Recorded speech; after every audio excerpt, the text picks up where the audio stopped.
Hey everybody, welcome back. I'm Joe. You're here at Camp Deadwood.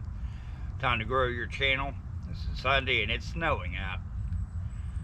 So, kind of talk a little bit about if you want to make YouTube a career or not. Some people do, some people don't. Millions definitely do.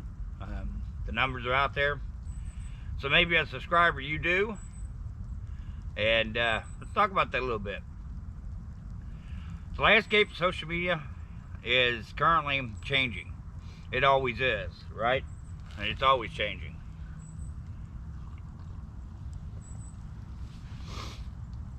A channel with millions of viewers 1 month can see the numbers drop to only a small audience of core viewers the next month.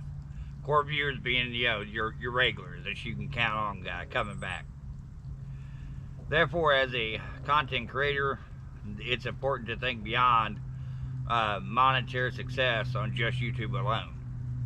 And that includes like shorts. I mean, you gotta have millions and millions of views before shorts even, pays off $200-300. And when you're looking at trying to make the career, the average content creator is not going to make much money off of YouTube. Probably just enough to keep it going. Your core audience is made up of your biggest supporters and your most loyal fans.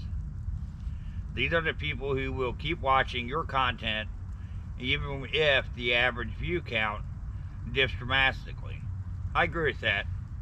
I definitely have a core group. You know who you are. 30 to 50 of you that definitely show up, bring your A game at every single video. Your core audience dedication often takes the form of monetary support. However, you shouldn't look at that with dollar signs.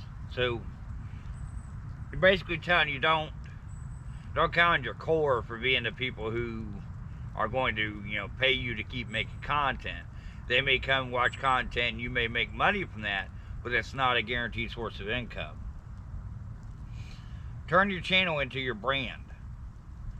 Think of all the brand names that you trust.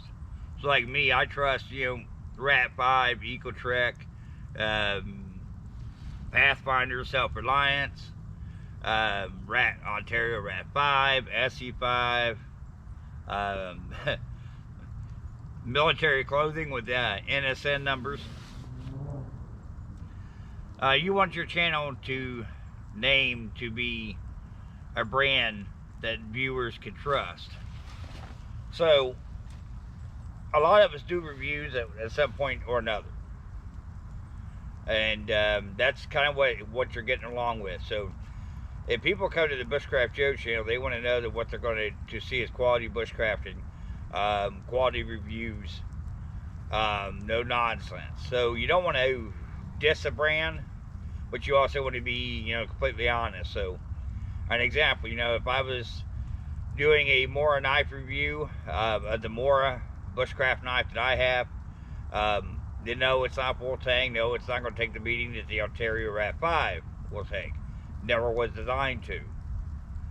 So that's kind of the give me to that. Be honest about your reviews, but don't put a review down just because.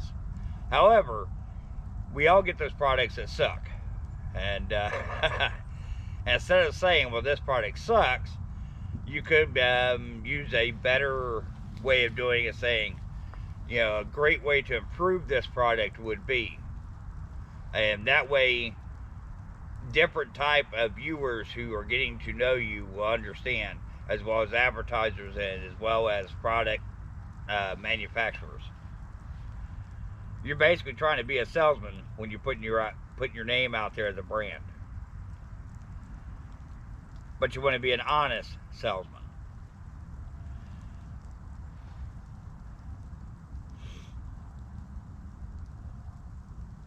You also want to be able to focus on carving unique content niche for yourself. If you're going to brand your channel, you want something very different, very unique, some kind of different niche.